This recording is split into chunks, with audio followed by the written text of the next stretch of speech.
So I'm John Hepburn. I'm Vice President Research International at UBC, and it's my great pleasure to welcome you all to this very, very interesting lecture from one of India's most important voices on the future of his country, Dr. Ramachandra Guha. So I'm very much looking forward to this talk. And I want to start by thanking IDRC and David Malone for making all of this possible, and also the Canada-India Foundation for helping us out with this. So this is the 40th anniversary of the founding of IDRC, which most of you will know as a great partner for universities and researchers working in the area of international development. UBC has had an excellent relationship with IDRC for many years, with one of our strongest connections being very personal. The founding director of the Liu Institute, the late Dr. Ivan Head, was president of IDRC from 1978 to 1991. And during this period, this long period, he set a very high standard of innovation and excellence in supporting scholars and institutions in the Global South to carry out research that they had determined was important to their region. And I should add, coincidentally, that this lecture, because it turned out to be even more popular than we thought it was going to be held at the Liu Institute. We desperately exceeded the capacity of the Liu Institute, so we've moved it to our Asian Center, and thank you all for noticing that we'd moved it and showing up here. Now, because of the international portfolio, and actually because of research, a large part of my job involves traveling to India and trying to understand that country, which has, from repeated visits, become actually my favorite part of the world, I'll confess to all of you. And it's one of the places overseas that I spend most of my time, along with China, the sort of two large countries that those of us in the West try to understand. Now, everybody knows the standard stuff about India, the emerging economic powerhouse and the back office of the world and the land of many religions. But what I love about India is that it's the land of argument. It's a country of enormous cultural diversity, which those of us who aren't as familiar with India don't recognize until you're immersed in India and see how much diversity there is. It's a place that somehow functions in its own idiosyncratic way, in spite of what to outsiders appears to be overwhelming chaos. And I think I always sum up the difference between India and China in the following way, and it's unfair, but I'll say it anyways. In China, you always have to work very hard to get somebody to disagree with you, even if they do. Whereas in India, the challenge is to get them to agree with you, even if they do. So we're going to hear a lot about India, and with much greater clarity than I can tell you about India. But India is a land of great challenge and of contradiction. It's simultaneously a land of rapid economic growth and great wealth, but a third of the population lives on less than $1 a day. And interestingly enough, the World Bank has an even lower standard of poverty, because according to the World Bank, only a quarter of the population lives below the poverty line. So I'm interested in their definition of poverty. It's a country where there are the most exclusive and elite educational institutions in the world, like the IITs, and yet it's also a country where 55% of women are illiterate in, well, that's a 2004 statistic. And it's a country of communal violence, and we've seen that in unfortunate incidents in the past, and yet it's also a country where religions do live and work together quite happily most of the time. So UBC is very interested in India, it's fair to say. We have strong connections with India. It will feature prominently in our international strategy that we're developing, which is part of the Place and Promise strategy. I was in India actually very recently for 2 weeks in February. I'll be back there in the fall. Stephen Toop, the president, will be in India in a few weeks' time, actually. And a strategy for India has to involve developing serious partnerships with India, strategic partnerships with India, long-lasting and sustainable partnerships, and not simply sending delegation after delegation to consume the time of Indian government officials. I say this because I was following a small group of 140 people from Quebec, and my friends in the Indian government were all commenting on what just happened to them. So we're committed to that at UBC. We're very interested, I personally, and I think the size of the audience indicates that we more generally are very interested in learning more about India. And to introduce our speaker, who is now going to tell us about this wonderful country and issue some warnings about this wonderful country, I'd like to introduce, briefly I was told, David Malone. And David I first met in India, I believe, at the High Commission in India, actually at his house, the High Commissioner's residence. And David is another great fan of India, great lover of India. He is currently president of the International Development Research Center, IDRC. And as I said, he was Canada's High Commissioner to India immediately before that. And then he told me not to say anything else except that amongst his degrees is a degree from American University of Cairo in Arabic Studies. And he has, of course, many other degrees. David.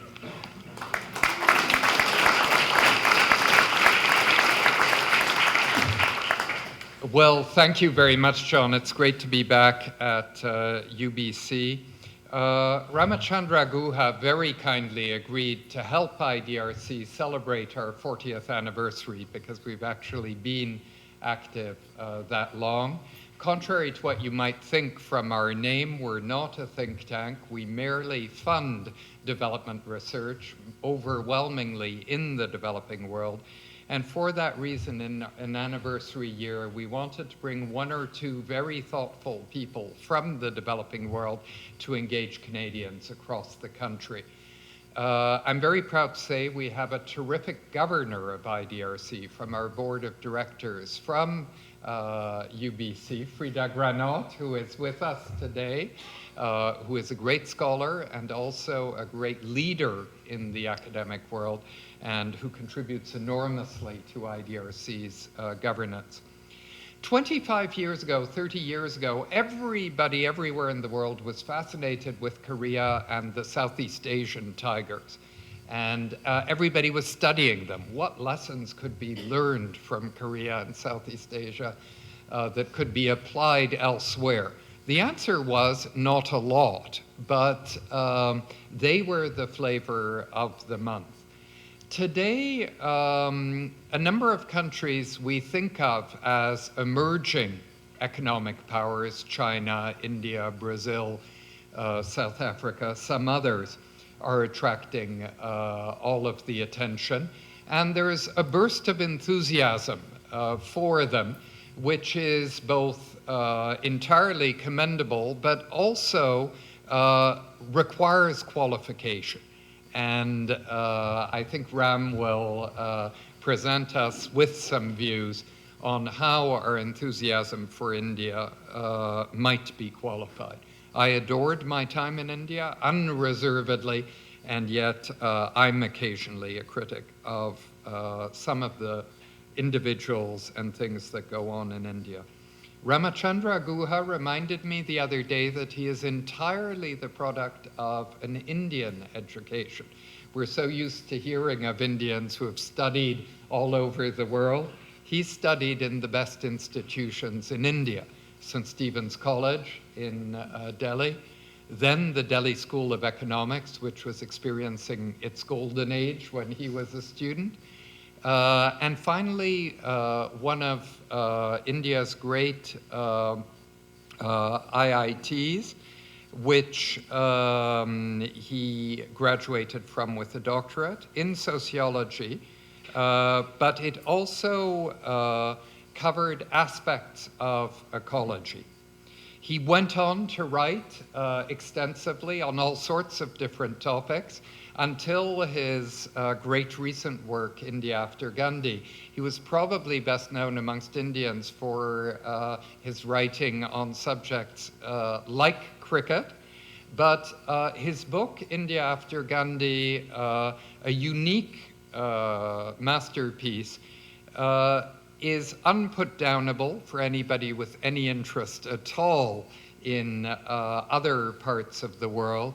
It managed to translate, for those of us who didn't know India well enough, the excitement of its post-independence years and then in a second part of the book explored a number of issues which are extremely relevant and challenging to India today. And perhaps he'll touch on some of those in his talk. Ram, it's a great privilege to introduce you, and I don't want to stand between the audience and you any longer. Thank you very much.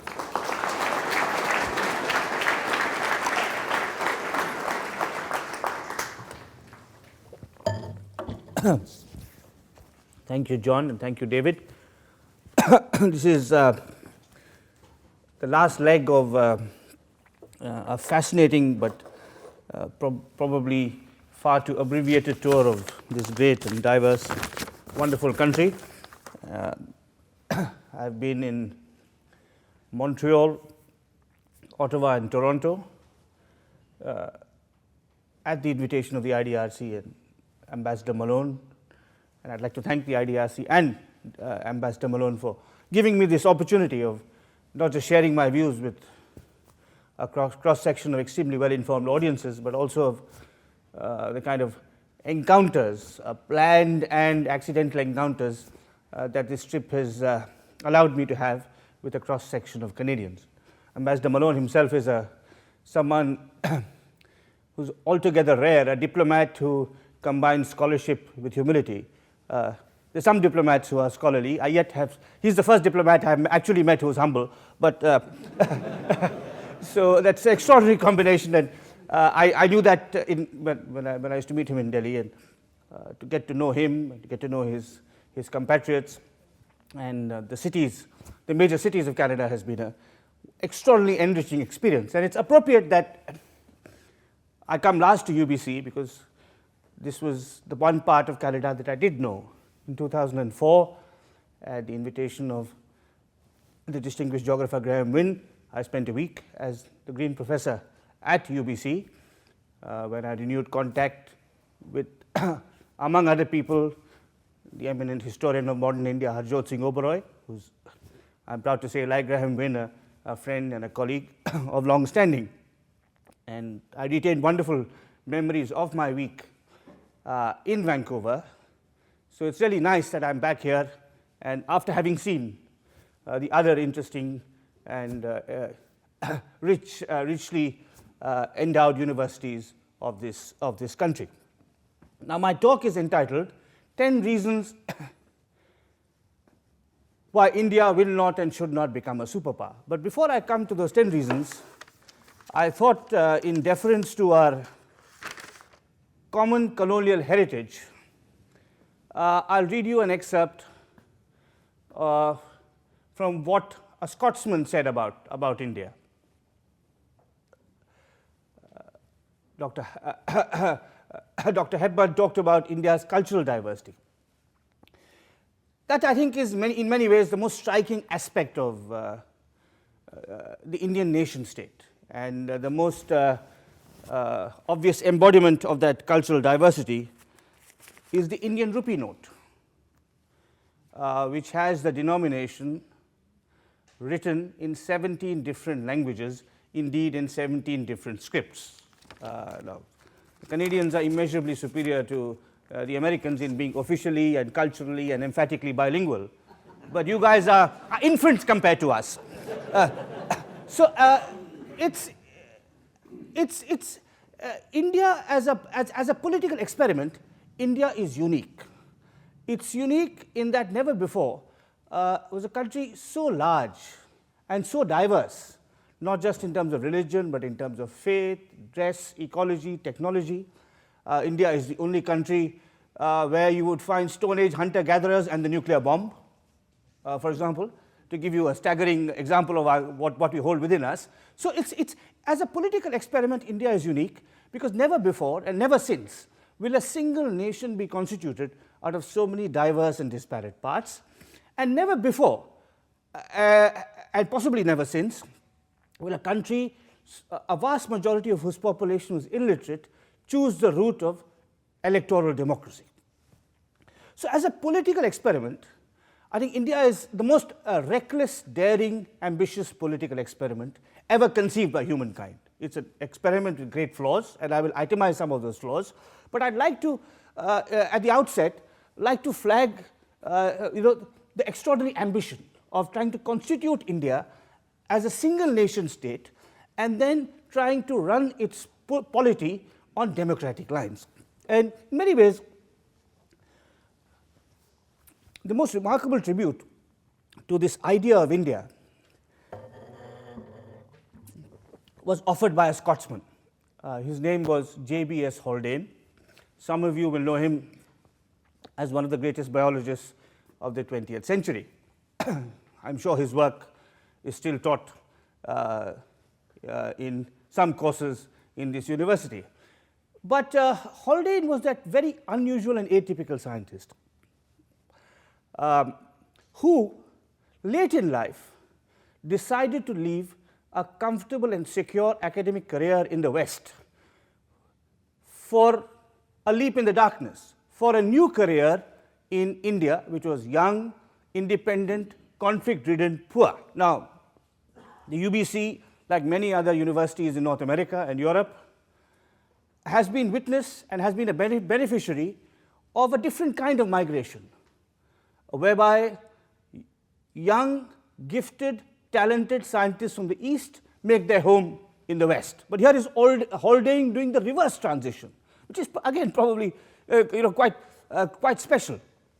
And when Haldane left his chair in University College London in 1956 to move to become a professor at the Indian Statistical Institute in Calcutta, he was asked why he took this rather crazy and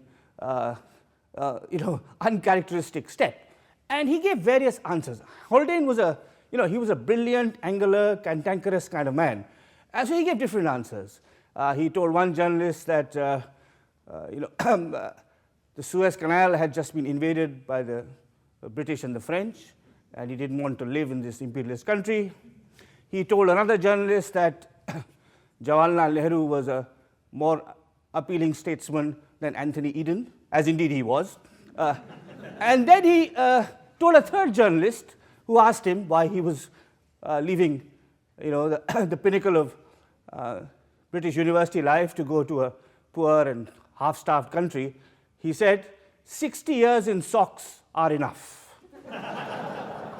So anyway, Haldane moves to India in 1956. And he joins the Indian Statistical Institute, starts experimenting on new strains of rice, among other things, learns Sanskrit, becomes a vegetarian, wears Indian food, and is fast-tracked on the route to Indian citizenship. It was a great privilege for us to have Haldane. I mean, an ordinary Scotsman who tries to become an Indian citizen today, as David Malone knows, it may take him 20 years. But Haldane became an Indian citizen very quickly. But he continued to contribute productively and creatively to scholarly research. 3 years after he moved to India, there was a profile of Haldane in an American science magazine, where the reporter described him as a citizen of the world. Now, there are lots of people in this room, myself included, who would be rather chuffed and pleased if someone called us a citizen of the world. We would think that this is a tribute to our ability to transcend narrow-mindedness, parochialism, to have empathy and contact with all of humanity and so on. But Haldane, true to type, was irritated by this description. And he shot off a letter to this American journalist saying, "No doubt," and I'm quoting from that letter, he said, "no doubt I am in some sense a citizen of the world. But I believe with Thomas Jefferson that one of the chief duties of a citizen is to be a nuisance to the government of his state. As there is no world state, I cannot do this. On the other hand, I can be and am a nuisance to the government of India, which has the merit of permitting a good deal of criticism, although it reacts to it rather slowly." Now, this is 1960. I can tell you in 2010, that is precisely my experience.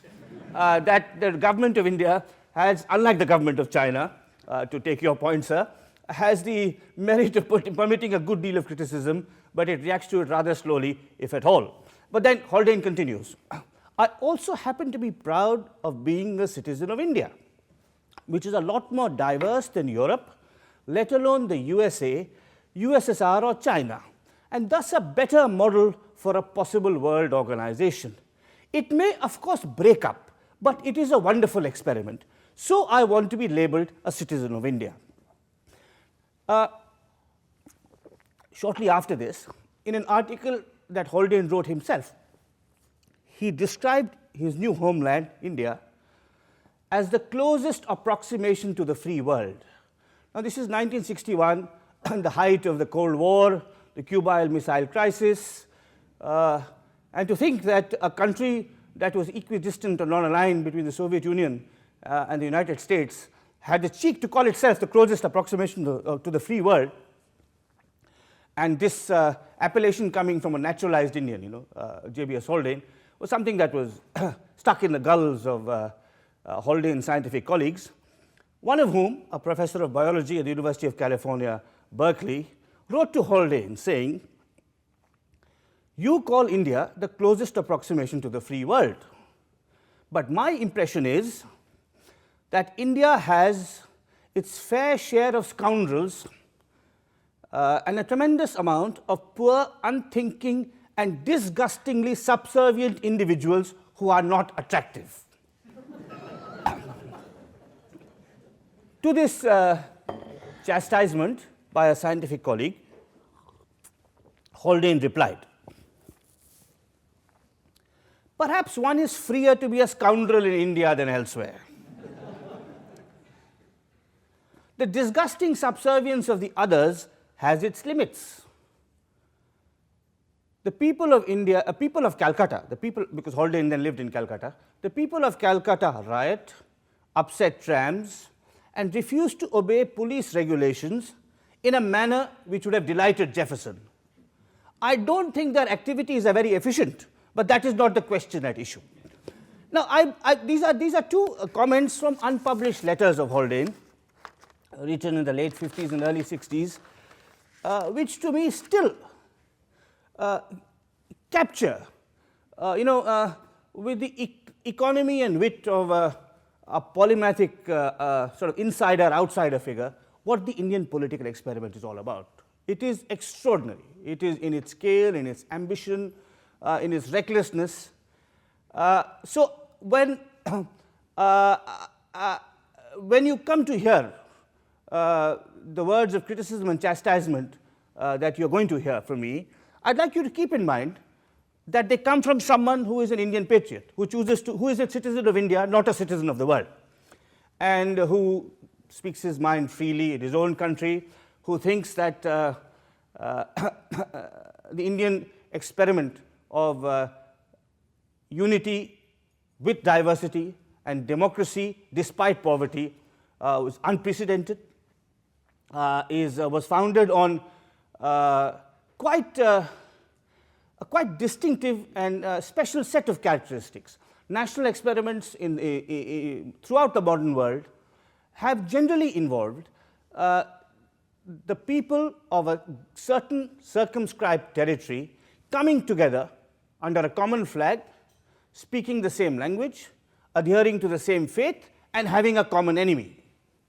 There are many examples across the world. I mean, to be Polish historically meant you were a member of the Catholic Church, you spoke the Polish language, and you detested either Germany or Russia, depending on which big power was persecuting you at that time. And that's true of, for example, India's neighbor Pakistan. To be Pakistani means that Urdu historically was the language of Urdu was meant to unite you. You were founded as a Muslim homeland, and you detested India. But the extraordinary thing about the Indian national experiment was that it did not privilege a single language, it did not privilege a single religion, and indeed, it was founded on opposition to the empire, but in many ways, respect and admiration for the British. I mean, I've said this before, and I'd like to say it again, that in the history of relations between empires and colonies, the relationship between India and Britain is unique. Never before has a relationship been so harmonious. I mean, think of the French and the Algerians and the Indonesians and the Dutch and the Belgians and the Congolese and the Americans and the Vietnamese, and you get a sense of, how special this relationship is. It's quite extraordinary that Mahatma Gandhi, the leader of the Indian freedom struggle, counted as his closest friend throughout the period he was fighting for India's independence. He counted as his closest friend an English Anglican priest called Charles Freer Andrews. So the Indian experiment is quite special, and it continues to be quite special. But because of its scale, its ambition, its recklessness, it's also flawed, it's unfulfilled, it's in the process of making, and it's facing a series of challenges. And I'm going to list before you what I see as the 10 major challenges that the Republic of India faces today. They're in not necessarily in order of importance, and I wouldn't like to, I could, when if pushed to it, rank them in order of importance, but I think these are all serious and major challenges that the Republic of India faces, that the Indian political experiment faces. And I'm going to begin with a challenge that has been much in the news in India over the last several weeks, but is rather unrecognized outside. And that's the challenge of a left-wing Maoist insurgency in the heart of India. I live in Bangalore, which when I was growing up there in the 1960s was a charming cantonment town with a glorious Mediterranean climate and tree-lined avenues and parks, and known as the pensioners' paradise. And little did I think when I was growing up in Bangalore in the 1960s and 70s that a time would come when my hometown would be invoked in pejorative terms in an American presidential election, when democratic political candidates would talk about, warn darkly about jobs being Bangalored. So Bangalore is, as you know, a kind of a metaphor for India's rising economy. It's the showpiece of its information technology industry. Dr. Hepburn mentioned the back office of the world, and Bangalore has pretensions to being the back office of the world. So Bangalore is the economic showpiece of India. Delhi is the political capital. It's a place, as David Malone well knows, of great charm and architectural attraction. It's home to possibly the most creative minds in India, the most influential and productive thinkers, writers, artists, not scientists, but thinkers, writers, artists live in Delhi. It's the center of our media, our publishing house. And it's also a city that has very eagerly embraced this idea that India is about to achieve superstardom. There's a great amount of self-congratulation among Delhi's elite. And there's also a fair amount of self-congratulation among Bangalore's elite, which is a business elite as contrasted to Delhi's political elite. Now, if you fly from the political capital of India to the economic showpiece of India, a journey that takes about 2 hours and 20 minutes, about half the time it took me to fly from Toronto to Vancouver today, but unlike the journey I took today, if you were to fly from Delhi to Bangalore, 35,000 feet below you on the ground, hidden from your eyes, hidden from the eyes of the Western media, hidden from the eyes of even the upmarket Indian media and the growing middle class, is a brutal civil war being played out between the forces of the Indian state and Maoist insurgents. This Maoist insurgency, which originated in the late 60s, has experienced various ups and downs, has really consolidated itself in the last 5 or 6 years when the major factions united. You know, there's a famous old joke about Trotskyists, a variety of Marxists, and that joke goes, one Trotskyist is a branch, 2 Trotskyists are a party, 3 Trotskyists are a split. And the Indian Maoists, for much of their existence, were notoriously sectarian and disputatious. I mean, when I was a student in Calcutta in the early 1980s, there were 18 Maoist factions, all quarreling with each other about all kinds of arcane things. You know, there was the anti-Lin Peng, pro-Mao Zedong, anti-Chou Enlai, pro-cultural revolution faction, and so and various kinds of permutations. and the most disputatious and sectarian faction of them all called itself, in true Orwellian style, party unity. I mean, it was the most abusive of all the factions. And I used to laugh and I used to have fun. And I wrote a kind of jokey essay based on my years in Calcutta in the 1980s called An Anthropologist Among the Marxists, which is sort of about how I was an anthropologist studying this tribe with its peculiar rituals and hunting practices and human sacrifices and so on. But it's no longer a joking matter. Those different factions united in 2004, and over the last 7 years have steadily expanded their reach across large parts of central and eastern India. And the rise of the Maoists has as its basis the dispossession and deprivation of India's tribal people. About 8% of India is tribal, which is about 90 million people. They live across a wide swathe of hill and forest in the center of the Indian peninsula. They live amidst India's best forests, along its fastest flowing rivers, and atop its richest mineral resources. And over the last 150 years, they have steadily had to make way for the growing urban industrial economy. It started with the British, who exploited the forests of the tribal area for building railways, for shipping materials for the two world wars. It carried on in the early years of independence when, under a regime of state planning, the government built massive hydroelectric projects, of which the main sufferers were the tribals, who lost their lands and their homes and their villages and their shrines and the associations. And it's continued in the 1990s and beyond, when India has embraced an outward-looking economic policy, which has its positive spin-offs, as in Bangalore, where globalization has used skilled capital and generated huge amounts of wealth and philanthropy, but which has also had this outward-looking Indian economic policy has also had rather brutal effects in the tribal homelands, where globalization has meant a massive surge in the exploitation of bauxite and iron ore, where tribals who have uncertain titles to their land have been shafted off by unscrupulous and corrupt politicians working in league with Indian and foreign mining companies. And it's this cumulative process of dispossession, of which I've given you a bare capsule summary, which I've written about at length elsewhere, which is at the root of the Maoist insurgency. Indian democracy has had room for subaltern or underprivileged classes. I mean, the Dalits or former untouchables are fairly well represented in the Indian political system. They are still exploited, they are still brutalized, but they have a voice in the constitutional democratic system. The chief minister of India's largest state is a Dalit woman, which is, who has overcome double disadvantage of caste and gender. The Muslims, who are a minority, who are largely poor, unskilled, who do face discrimination, also have had their concerns and their sufferings and their grievances addressed by political parties working within the democratic system.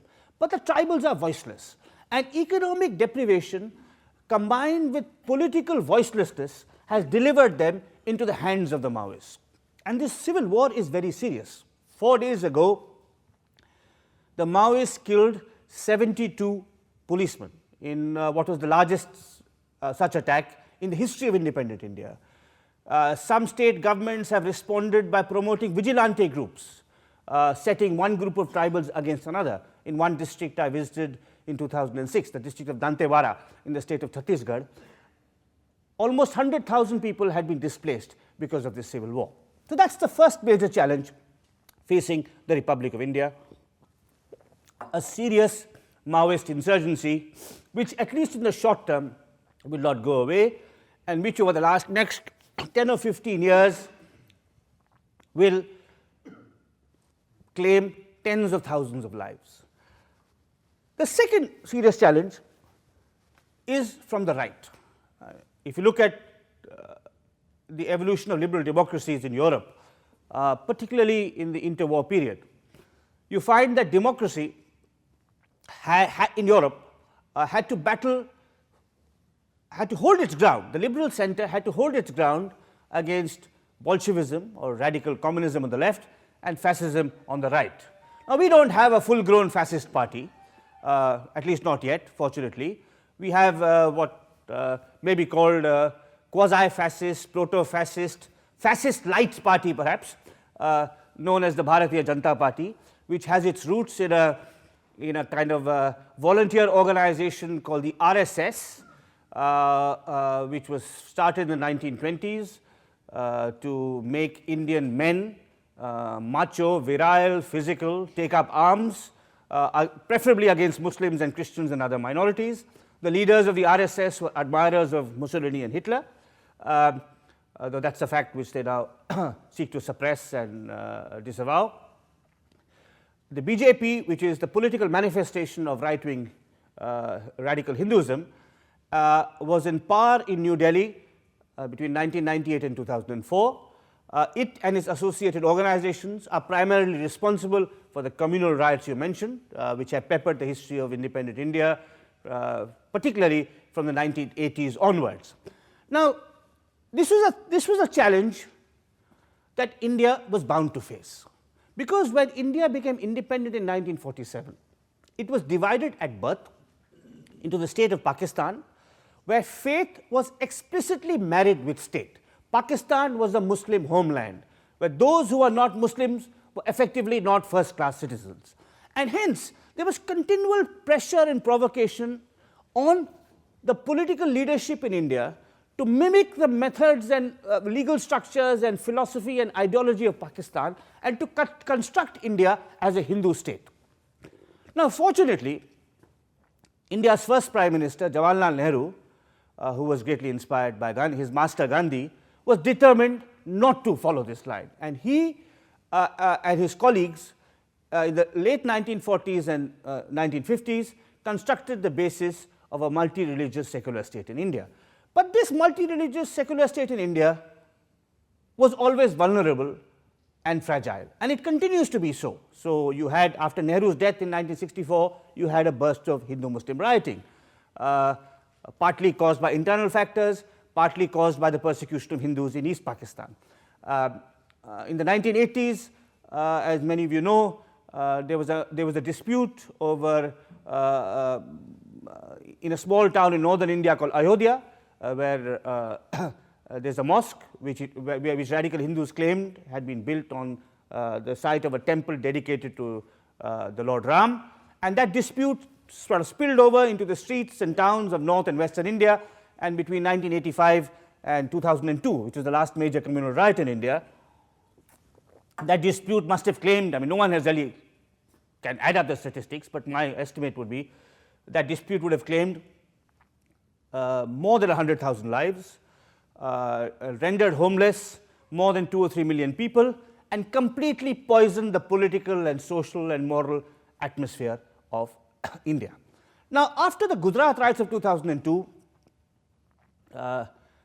it appears that the right-wing religious fundamentalism is on the retreat.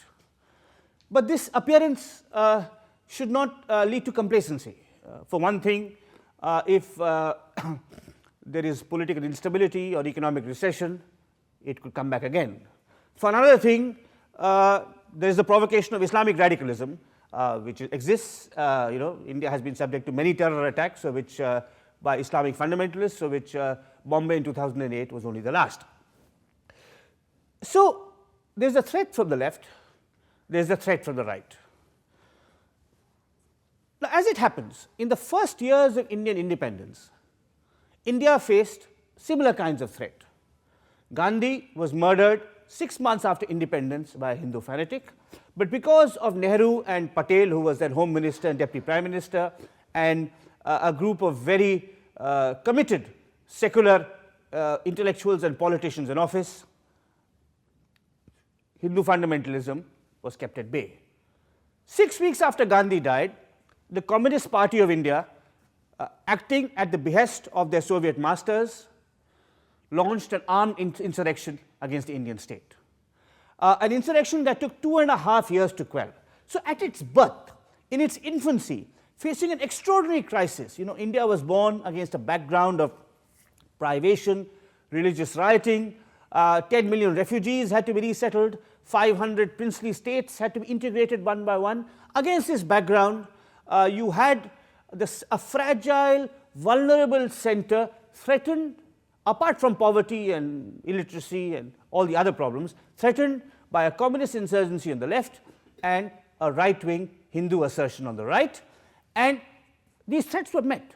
They were contained, they were tamed by a highly committed and courageous group of public officials who persuaded the extremists to abandon their arms, to enter the democratic process. They forged, the Indian government forged a democratic constitution in 1950. It forged an independent foreign policy. And when the first elections were held in January 1952, the communists had come over ground and contested the elections. And on the right-wing Hindus had also formed their own political party, the Jansangh, which is a precursor to today's BJP, and at least and had abandoned the rhetoric of violence and extremism. So India today faces a similar kind of situation. In 2010, as in 1949 and 1950, the democratic center is threatened by forces, extremist forces of left and right. But there is one significant difference. The center in 1948, 49, 50 held. Will it hold now? The center today is corrupt and corroded. There are no modern equivalents of Jawaharlal Nehru, Vallabhbhai Patel, B.R. Ambedkar, who was the great untouchable leader who framed the Indian constitution, another very important figure in the making of democratic and independent India. There are no comparable uniters and nation builders in the democratic center. On the other hand, the center is corrupt and corroded. And the most striking manifestation of the corrosion of the democratic center, the weakness, the vulnerability, the lack of will of the democratic center is the conversion of political parties into family firms. This is true, of course, most obviously of the Indian National Congress, which has a great history, a party that is going to celebrate its 125th anniversary this year, one of the great political parties of the modern world, which created this new template of nationalism that I talked about, that brought into being democratic Republican India, that inspired other political parties of great influence, such as the African National Congress, which took its name and its ideology and its whole idea of a rainbow coalition from the Indian National Congress. The Indian National Congress today, a once great party, is a family firm. The leadership passes from father to widow to son, and that's true also of other levels in the in the political party. I was at another university in Canada, which recently had visits from 3 ministers of the Congress party who were all sons of previous ministers. Now, so it's much the kind of influence of family and kinship is much wider than that of the Nehru Gandhis. It also permeates other parties. In the Punjab, the Akali Dal, which had a fairly honorable history, which Professor Harjot Oberoi knows much better than me, but which arose in the 1920s as a progressive democratic movement against a corrupt Sikh clergy. That's been converted into the property of one family, the Badals. Go to the south of India, in the state of Tamil Nadu, the DMK, which again had a fairly honorable lineage, which, for example, had extremely progressive ideas on gender equality. That too is now the captive of a single party. And this is, I think, it's a challenge. I wouldn't call it a threat, but it's certainly a challenge, because political parties are open secular institutions. They should be open to anyone to enter, anyone to rise to the top. And if the major political party in India has set this pernicious example, which has been eagerly followed by many other parties, I think it doesn't really bode well for the health of Indian democracy. Along with the decline of the political party is the decline of public institutions in general. The civil services, the police, the judiciary, the universities. In my lifetime, I have seen these institutions decline in efficiency and capability, largely because of 2 or 3 things. Firstly, the increasing influence of kin and nepotism and caste and community on recruitment, on promotion, and on political interference. In Nehru's time, the civil service was autonomous from political interference. So you had independent, efficient political civil service, which would choose and allocate responsibilities from within. From the 1970s, politicians decided that they must have civil servants and departmental secretaries who were personally loyal to them. And that is kind of continued. And this loyalty could be because you've worked with someone for a long time, it could be because you speak the same language, because you've come from the same kin group, and so on and so forth. There's also, of course, as you know, a great deal of straightforward corruption in the public sector. Now, the decline of the political party, the decline of public institutions is partly responsible for one of the problems you mentioned, sir, the growing gap between the rich and the poor. The most spectacular manifestation of this growing gap between the rich and the poor in modern India is a house that is coming up on Altamount Road in Mumbai. It's a house that is being built for a single nuclear family the size of mine. Husband, wife, son, daughter, that's the size of my family. I live in a very nice house in Bangalore. It's about 2,500 square feet. It has space for my study. Each of my children has a room. It's rather privileged by Indian standards. However, this other nuclear family in Mumbai is building a house for its 4 members, which is 27 stories high and 400,000 square feet in extent.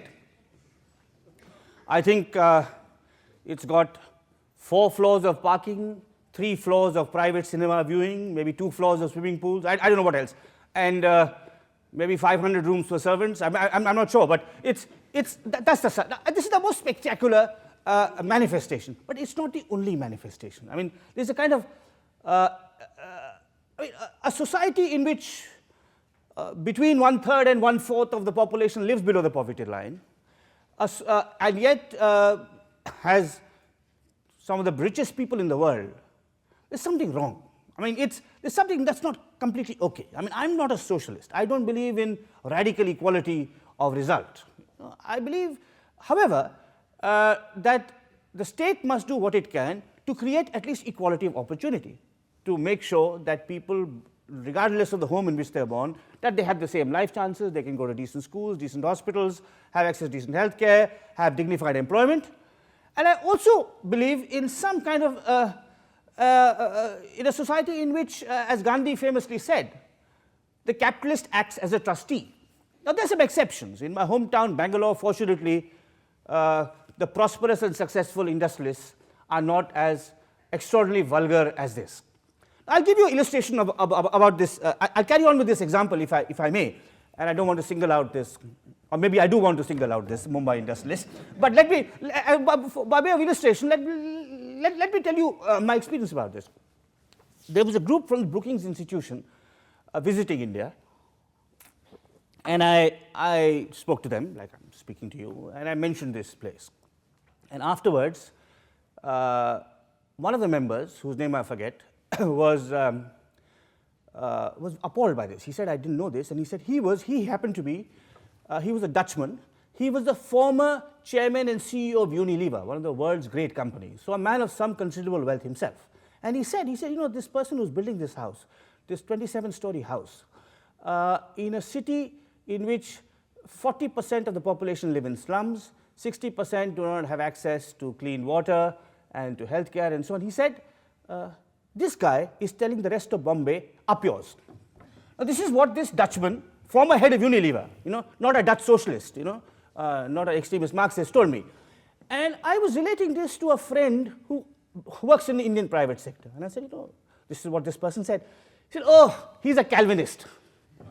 You know, he'll think like this. If this guy, you know, this Mumbai industrialist has made his money, why can't he spend it? So the Dutchman's alarm was treated with contempt. So there's a kind of brashness and vulgarity among the Indian middle class.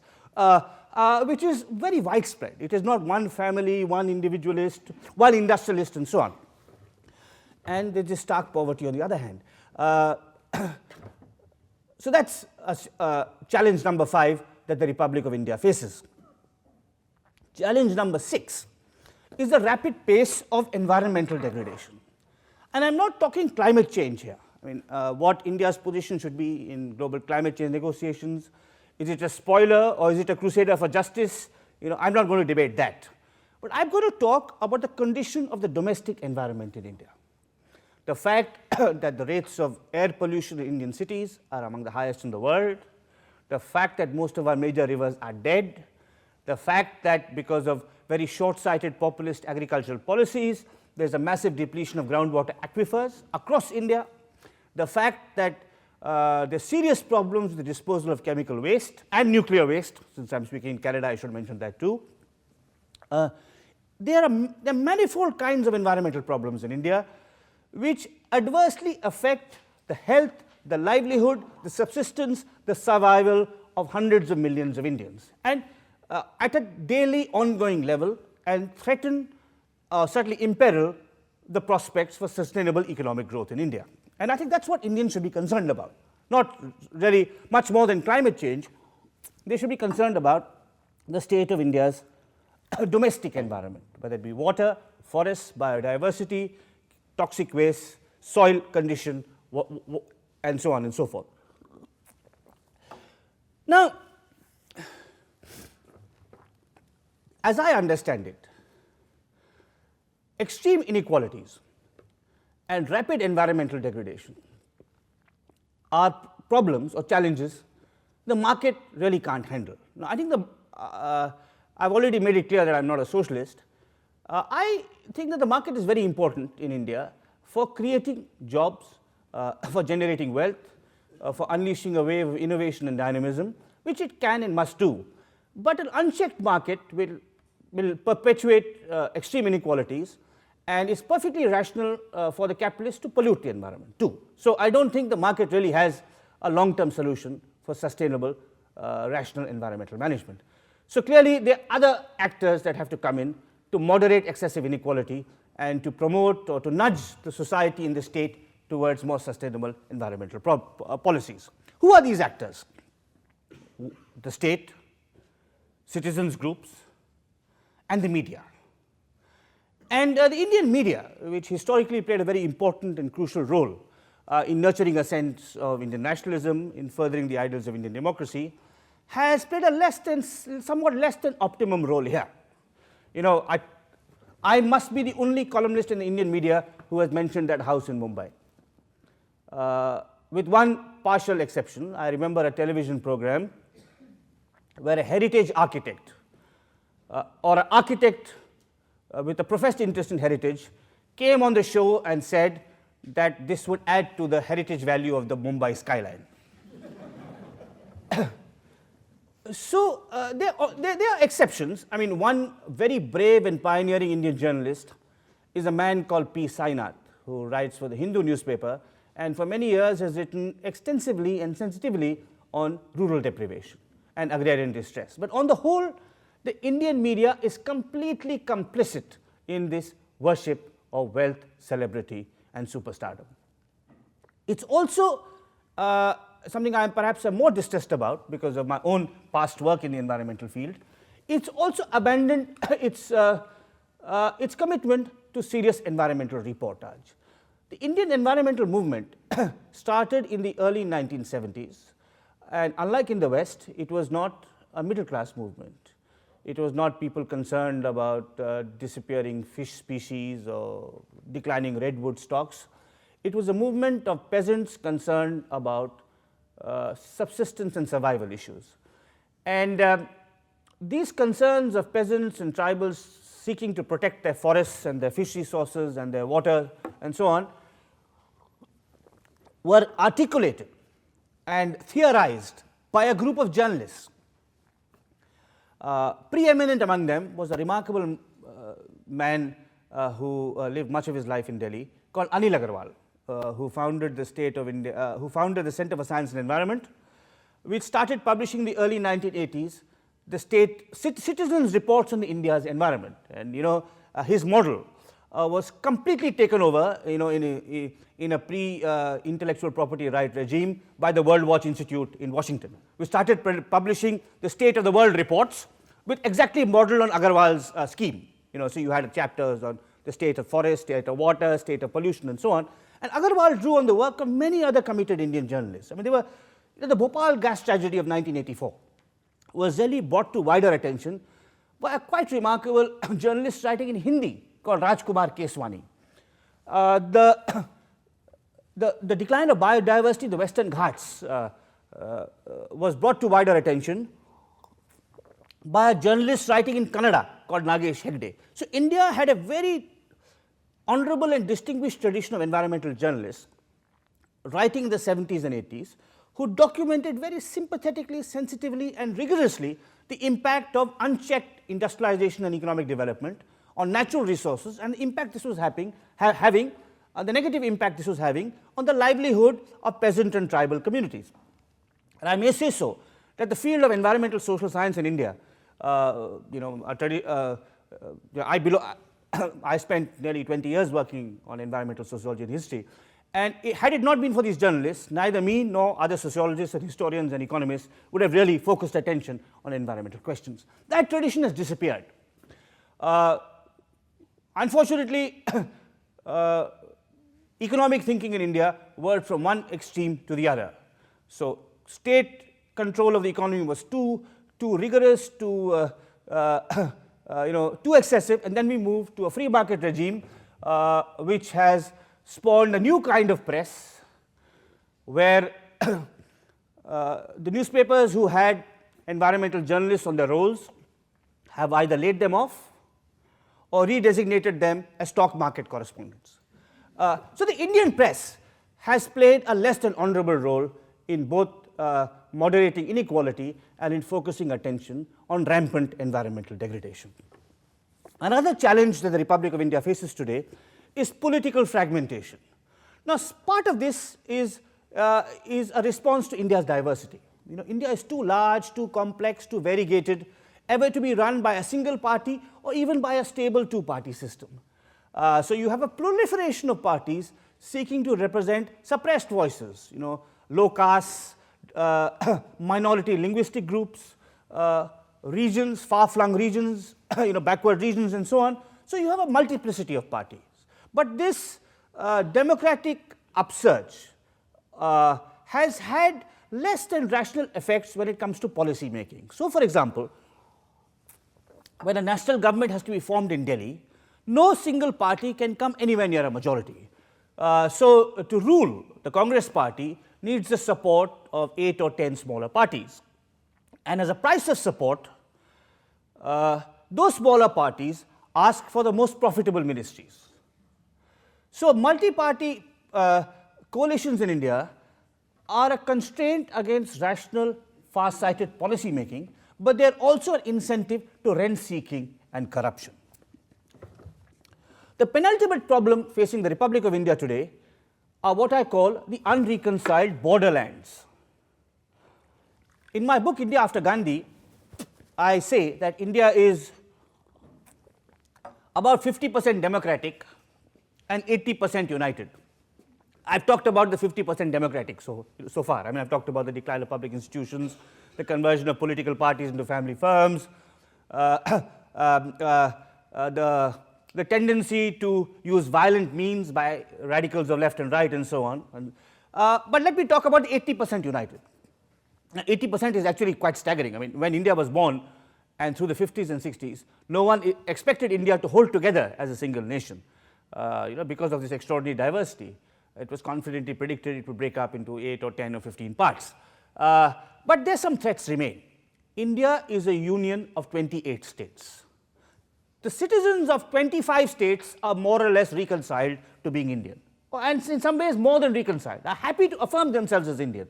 Because of this promotion of linguistic and religious diversity, they are quite comfortable with being Indian. But 3 states are unreconciled. One is Kashmir, or one part of Kashmir, the Valley of Kashmir, which is only one part of Kashmir, which is a disputed territory over which India and Pakistan have fought 3 wars, and where the citizens are deeply discontented because of many complicated reasons, one of which is repression by the Indian state. Then you have the Kashmir problem is well known and well covered all over the world, partly because India and Pakistan both have nuclear arms. But then in the northeast, you have two less known insurgencies in Nagaland and Manipur, where again, if a referendum was to be taken, probably a majority of the citizens of those two admittedly small states would want a separate homeland. So you have the unreconciled borderlands. And then finally, you have an extremely unstable neighborhood. We are not speaking Canada here. I mean, Canada has the cold but peaceful Arctic to the north, and this large complicated country to the south of you, about which I'm sure you have many ambivalent feelings. Some of you may love it, some of you may detest it, but all of you know that it's not going to invade you or send terrorists into your territory. So Canada, the situation of Canada in this respect could not be more opposed to that of India. India lives in one of the most unstable neighborhoods in the world. To our west is Pakistan, which has rightly been called the most dangerous country in the world, which could implode at any moment, which has consistently aided and abetted terrorist attacks on India. To our east, we have Bangladesh, which is at the moment undergoing quite stable, and I think one should be cautiously hopeful about Bangladesh because it has a very active civil society movement. It has a very moderate form of Islam, a form of Islam which is, in my view, at least among the political party ruling Bangladesh today, a form of Islam that is compatible with cultural pluralism and with democracy. But on the other hand, one shouldn't be too sanguine either, because Bangladesh has had long periods of military rule. It's also been a breeding ground for terrorism. To our south, we have Sri Lanka, which has come through a brutal civil war in which nearly 100,000 people died, and believe me, the problems between Tamils and Sinhalas have not ended yet. To our east, there is Nepal, where there was a massive Maoist insurgency, which several years ago abandoned arms, but we're not sure whether this is temporary or permanent. Certainly, the Maoists haven't really acquired a soft landing in the Nepali constitutional process yet. So what I've done is I've outlined to you 10 challenges India faces, and I list them again. There are 10 reasons India will not become a superpower. First, the serious and apparently intractable challenge of left-wing Maoist insurgency. Second, the currently recessive but ever-present danger of right-wing religious fundamentalism. Third, the decline and the corruption of the democratic center, and particularly the conversion of political parties into family firms. Fourth, the degradation of public institutions. Fifth, the growing gap between the rich and the poor. Sixth, the rapid pace of environmental degradation. Seventh, the apathy of the media. Eighth, political fragmentation and the policy incoherence it gives rise to. Ninth, the unreconciled borderlands. And 10th, unstable neighborhood. There are 10 reasons that India will not become a superpower, to which I will add the citizens, this is the analysis of the historian, to which I will add the citizens' hope and desire and wish that India must not become a superpower. Sometimes when I make these arguments, there are Indians who give me examples. They say, when America became a superpower, blacks still couldn't vote in the southern United States. When Russia attempted to become a superpower, whatever, there was trouble in the Muslim homelands and there was poverty. But I think, if anything, those should be cautionary tales. I mean, look at what happened to the Soviet Union, and look at what is going to happen to America in the next 20 or 30 years because of overreach. But apart from that, I think India is uniquely placed not to be a superpower, but to be what my colleague Sunil Khilnani calls a bridging power. I think what is really in India's DNA is greater influence in culture, in ideas, in promoting an ethic of democracy and diversity, which other countries can learn from. I mean, countries in Asia and Africa, which are seeking to move from authoritarian to democratic regimes, countries in Europe and North America that are trying to cope with immigration and diversity, countries in our own region, Sri Lanka, for example. If Sri Lanka had followed the Indian model of multilingualism, there would never have been a civil war.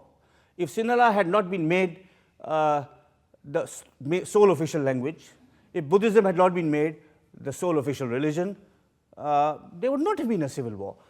So I think when I make the argument for India not being a superpower, I am not making it as an isolationist. I mean, on the one hand, it comes from a historian's reality check. I mean, I recognize, based on my studies and my travels across my country, I see and I recognize a series of major challenges that need to be addressed patiently and incrementally and need to be repaired.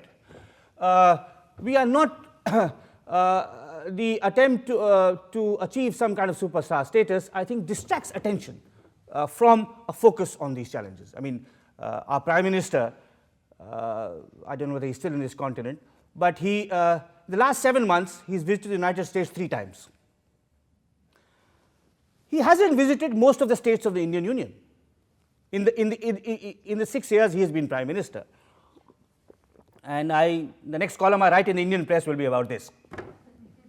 There's firefighting all around. I mean, what a visit by the Prime Minister to the conflict-torn district of Dantewala in central India would do. What a visit by the Prime Minister to Nagaland in the northeast might do. These are questions, but because the Prime Minister, like many of his political colleagues, like many more of the business elite and the Indian media, which is also a great cheerleader for superstardom, thinks that this is where his main emphasis should be. I mean, it's 3 times in 7 months. And I'm not speaking here as an anti-American or as an anti-colonialist, but simply as someone who's drawing attention to the fact that the Prime Minister of a great, far-flung and conflict-ridden republic has not, in 6 years as Prime Minister, visited most of the states. Why doesn't he go to Kashmir? Just think of the message it would send if the Prime Minister went to Kashmir. And again, I'm singling out the Prime Minister like I singled out the Mumbai industrialist simply as an illustration. There are many other influential people in India, in the business sector, in the intellectual sector, in the state sector, whose enchantment with expanding their ambition and reach on the global stage, I think, are undermining our collective hopes of managing these conflicts within. So I think India must not and will not become a superpower. Thank you very much.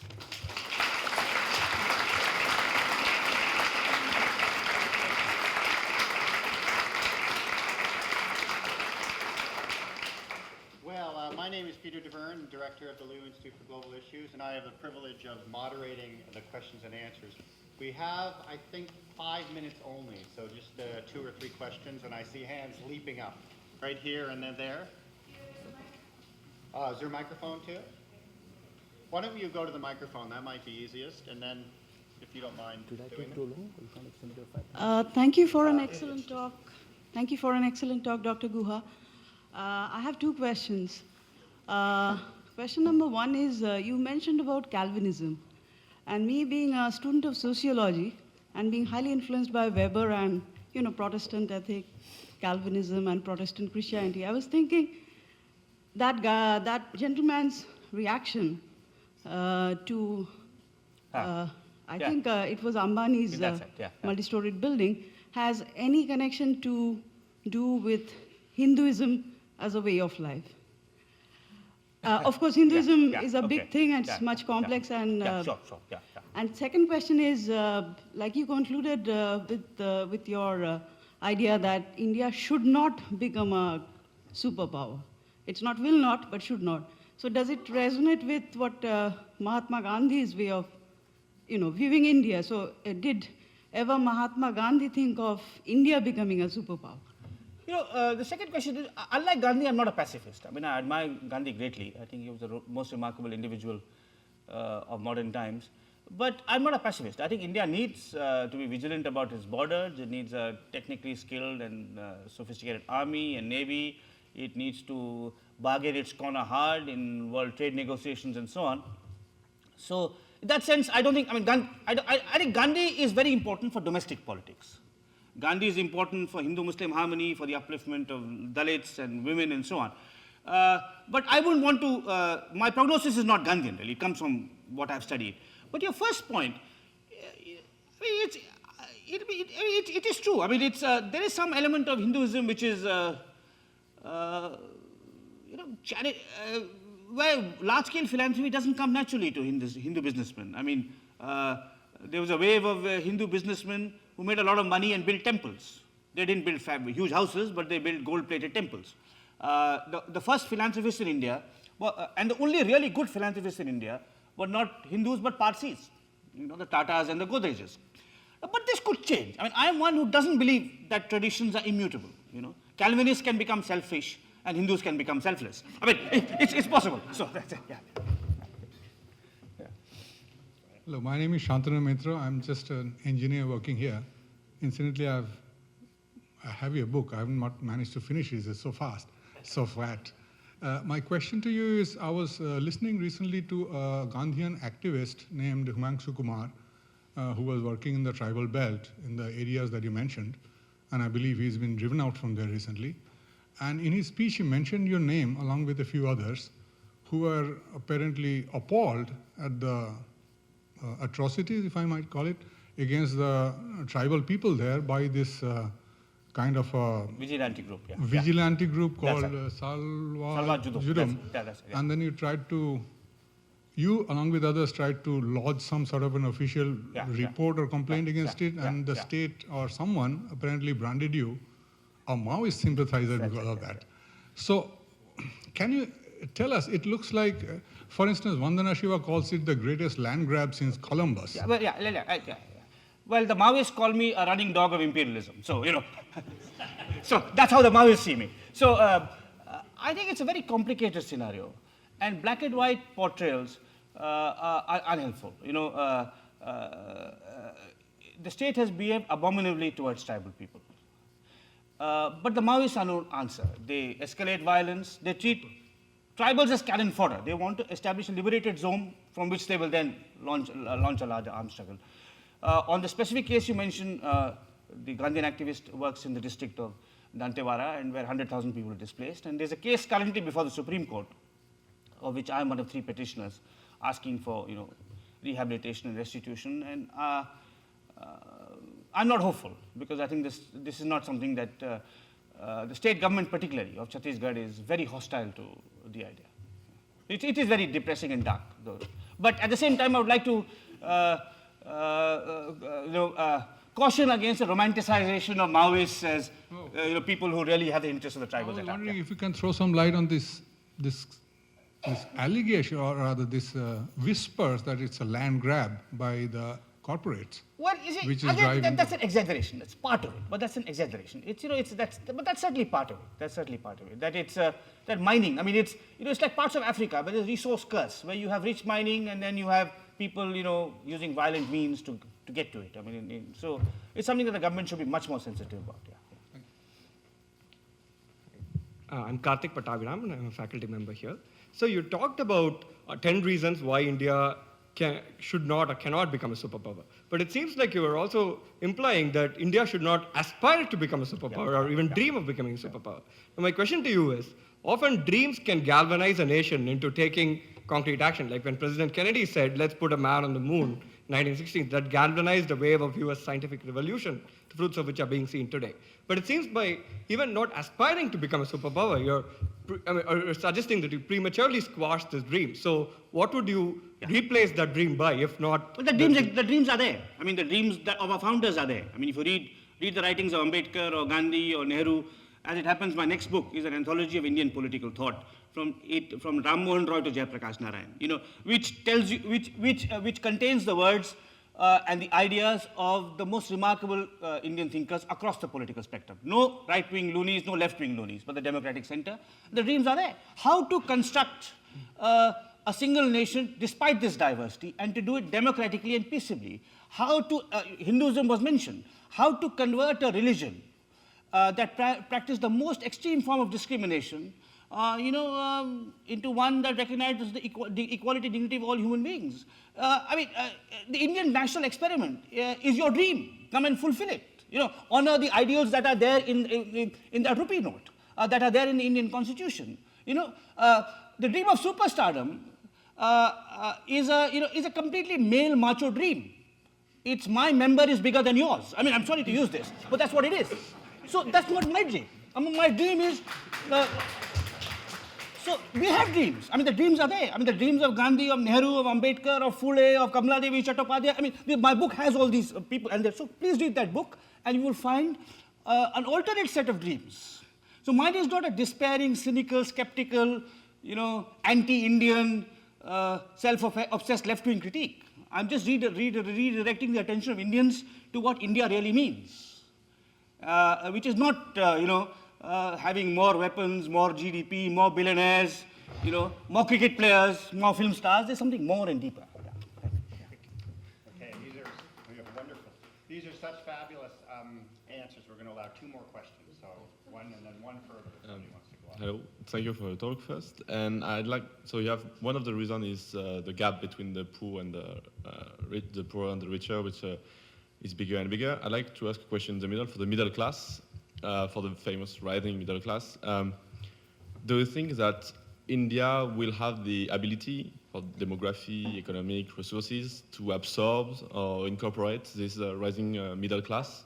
And if not, what about what will happen to all these frustrating middle class people who will be for example, over-educated or over-qualified? What about this frustration if it's not absorbed or incorporated?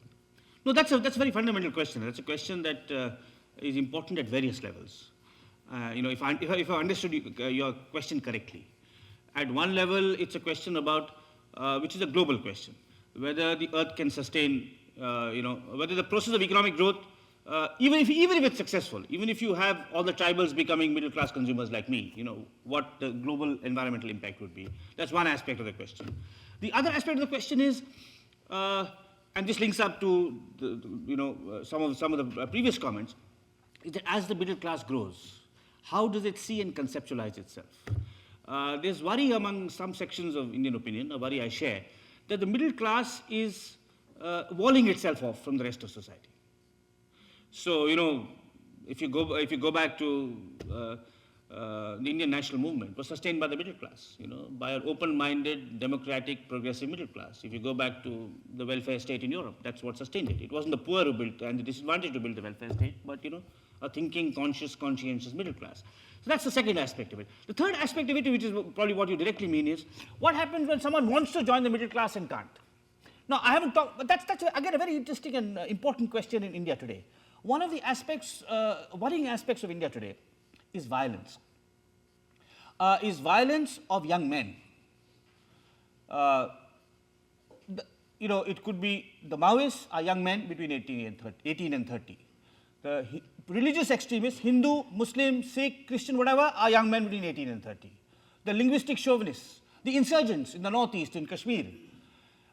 There's also a lot of violence conflicted on oneself. I talked about agrarian distress.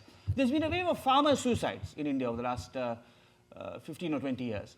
And I think sociologically we haven't understood this. Because agrarian distress, deprivation, crop failure, indebtedness is endemic to Indian history. Professor Ashok Kotwal knows this much better than me. But in the past, farmers never killed themselves. Why are they killing themselves? They're killing themselves, I think, partly because the media tells them you're a loser. If you're not driving a fancy car, if you're not, in a pub, if you're not, so I think there are various aspects to this middle class question that we still are imperfectly understanding. So what we need, the first question is, can we really build a middle class of 1 billion Indians, or do we have to think, and this is why Gandhi becomes relevant, do we have to think of an alternate model of economic growth? This is much more sensitive to resource endowments. The second question is, the middle class that does exist, how can we make it more sensitive and alert to the problems and challenges within Indian society today? So I think these are very important questions that you pointed to. Thank you. And this last question, go ahead.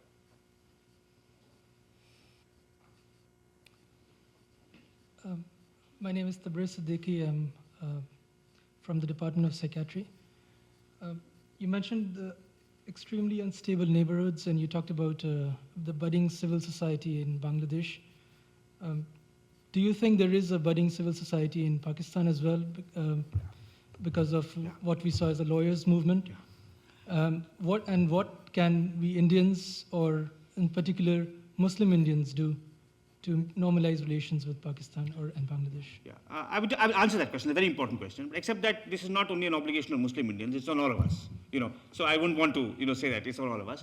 I think there is a civil society in Pakistan, but it's very fragile and small. There's also an outstanding press in Pakistan. In some ways, the press in Pakistan, because over many years of military rule and religious fundamentalism, the press has a voice of, it's like the Indian press under colonialism. It's progressive, it's emancipatory, it's brave. I mean, Pakistani editors are braver than Indian editors. Indian editors want to go to Davos and give speeches. The Pakistani editors are much braver. So that's part of the middle class. That's part of civil society. I mean, the lawyers' movement you mentioned, but it's very fragile. The problem with Pakistan is structural. Pakistan is a problem that has experienced a great deal of bad luck. And it's a long thing. I mean, I don't know, do I have 3 minutes to? Yes. Oh, okay. It's a very interesting, complicated, I mean, because people have to be interested in why Pakistan and India are different. The Indian National Congress, which led to the birth of India, was a progressive democratic movement which had middle-class people from all over. The Muslim League, which created Pakistan, was the party of landlords and feudal elites. Right? Then, when we became independent, we had a visionary leader, Nehru, who could lead us for 17 years. Pakistan had a terrible ill luck that their modern-minded leader, Jinnah, died within a year. Then Pakistan had the further bad luck that they became a frontline state in the Civil War and was seduced into an alliance with America. There's a famous saying that Pakistan has 3 enemies, Allah, Akbar, and America. Right. Now, I think that Indians should think about that. Allah, the army, and America. Allah, the army, and America. Now, Indians should worry. Fortunately, the army is not there. Our version of Allah is Ram. We should keep him at a distance. And America also, we should not really cozy up to too much. We should be careful about that. Then you have had, the Afghanistan conflict. So Pakistan is in a very complex. So my sense is, historically, though I'm a great admirer of the Pakistani middle class, or Pakistani civil society, I visited Pakistan several times. I visited Pakistan 6 weeks after the Mumbai terror attacks. To answer your question, to give a direct personal answer to your question, I got my visa from the Pakistani High Commissioner on the 24th of November. The terrorist attack took place on the 26th of November 2008. I got my visa from him personally.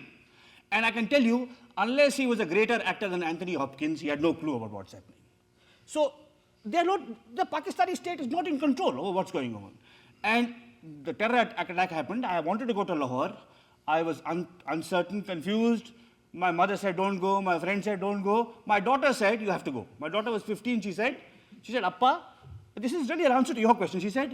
I said, why must I go? And I was myself nervous. I mean, if you go back to living in India during that time, she said, Appa, you must tell them, not all of us hate all of them. And I went, and there were 12 people on the flight. And in Lahore, of course, the hotel staff were all over me because they were so grateful that the Indian had come. But the tragedy in Pakistan is, because of this accumulated baggage and history, civil society is very vulnerable. Indian civil society is much wider and far-flung. Outside sections of Lahore and Karachi, you can't find it. So, however much I admire them, I think they can't really redeem or restore Pakistani democracy.